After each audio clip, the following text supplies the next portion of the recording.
Pessoal, voltamos então, né, com o segundo bloco. O segundo bloco tem a pergunta, questionamento também para o professor Murilo e para o doutor Fernando. Em matéria publicada no portal o Globo, do dia 15 de maio, diz que assim como o ex-ministro da Saúde, Nelson Tais, pediu demissão, o também ex-ministro Luiz Henrique Mandetta, que foi demitido, perderam o posto após discordar do presidente Jair Bolsonaro sobre o uso de cloroquina no tratamento da Covid-19. E também sobre o isolamento vertical, que seria o isolamento apenas de idosos e da população de risco, como forma de combate à pandemia. Existe algum artigo indicando resultados eficientes através de algum antiviral ou qualquer outro tipo de medicamento? Tá. Vai para você. Renan, pergunta difícil, né? Qualquer um que te responder essa pergunta com muita certeza, provavelmente vai estar equivocado. Vamos lá. Especificamente em relação a protocolos de tratamento, né? É uma coisa que sempre é perguntado, de certa forma, até cobrado. Protocolo de tratamento, ele nada mais é do que uma tentativa de uniformizar o tratamento de uma doença ou de alguma outra patologia ou uma síndrome. Ele tem sim seu valor em determinadas situações, mas muito mais importante do que um protocolo é um tratamento individualizado, que você leva em consideração todas as particularidades daquele paciente. Em relação a medicações específicas, infelizmente até hoje não existe nenhuma evidência robusta de que tem algum antiviral que realmente funcione contra o coronavírus, né? Mas um trocadilho que eu acho até interessante é o seguinte: a falta de evidência não é evidência de que não funcione, né? Então, muito ainda tem sido estudado. Existem alguns artigos que são publicados com resultados favoráveis, outros com resultados não favoráveis, todos eles passíveis de muitas críticas. Então, acho que nesse momento é preciso muita cautela na hora de se definir por instituir qualquer tipo de tratamento. Quanto à cloroquina, parece que para tratamento daqueles pacientes que já estão no estágio mais avançado da doença, que já precisam de hospitalização ou eventualmente até da ajuda de um aparelho para respirar, aí já existe um pouco mais de evidência de que realmente não teria utilidade. Para fases mais precoces, com o intuito exatamente de inibir a replicação viral, ainda está um pouco mais de dúvida. Eu acho que a gente tem que dar tempo ao tempo, esperar um pouco mais. Ao mesmo tempo que a gente não tem artigos publicados não passíveis de críticas importantes, né? O que já foi, que já está aí disponível para estudo, a gente pode fazer várias críticas em relação aos resultados. Então a gente não tem essa evidência. Por outro lado, existe o relato de muitos colegas e de alguns locais em que fizeram ou que ainda estão fazendo uso de algumas medicações numa fase precoce com resultado positivo. Mas esses relatos também são passíveis de muitas críticas. Então é difícil, não existe ainda uma verdade em relação a isso. Eu acho que, como eu disse, cada um tem que avaliar a sua realidade, né? A realidade do município, quais são os recursos disponíveis, né? E a realidade daquele paciente, para a partir daí definir se vai optar por um tratamento ou não, conjuntamente com a aprovação do doente. Tem alguns medicamentos que têm sido recomendados por médicos, né, por alguns médicos para tratamento precoce, né, em pessoas com Covid-19. Azitromicina, heparina, cloroquina, dexametasona, ivermectina. Algum desses medicamentos são usados em algum paciente em Viçosa, que esteja internado no município de Viçosa? Vamos lá, de forma como um protocolo, né, que automaticamente a pessoa foi diagnosticada ela já começa a receber essas medicações? Não. Mas há muito tempo essas medicações já estão disponíveis para aqueles profissionais que optarem, em conjunto com o paciente, de fazerem uso, elas já são disponíveis. Então, como eu disse, está sendo discutida caso a caso. Especificamente em relação aos pacientes que internam, que é onde eu participo da equipe que cuida tanto dos pacientes de enfermaria ou da UTI, a gente discute todos os casos. Uma equipe com pelo menos 8 médicos, e a gente, todo caso, discute para definir se vai entrar com alguma dessas medicações. Tá? Alguma ivermectina, azitromicina, cloroquina, que você citou, existe mais uma lógica de uma fase precoce de inibir a replicação viral. Como eu disse, ainda um terreno nebuloso, que a gente ainda não tem respostas concretas. Em relação a dexametasona e anticoagulantes, seria para uma fase um pouco mais avançada, aqueles pacientes já hospitalizados, e aí a gente tem um pouquinho mais de segurança em usar quando existe a indicação.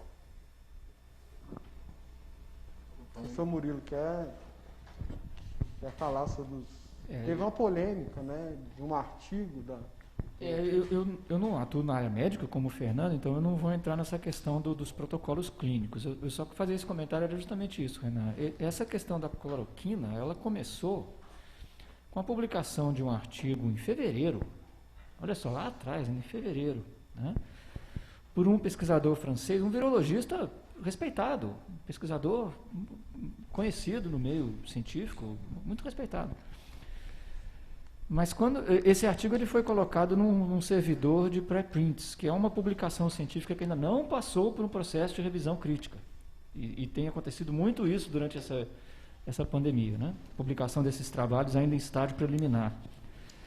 Claro, quando a gente viu, eu vi na época o trabalho e o fato desse pesquisador ser autor me chamou a atenção. Eu falei, esse é um artigo que eu quero ler, porque... Né? E eu li.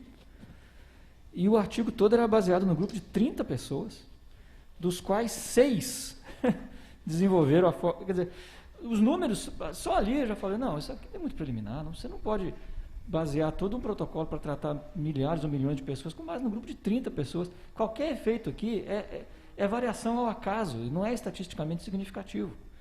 Agora, aquele artigo gerou toda essa polêmica. Só aquele. Né? Então, as pessoas realmente exageraram demais. E assim, o que a gente mais quer é encontrar alguma coisa que funcione, né? Então, quando a gente fala assim, olha, isso aqui ainda está muito preliminar e tal, a gente não está, a gente só está querendo evitar um mal maior, que às vezes é usar um medicamento que possa até ter algum efeito colateral nocivo aí.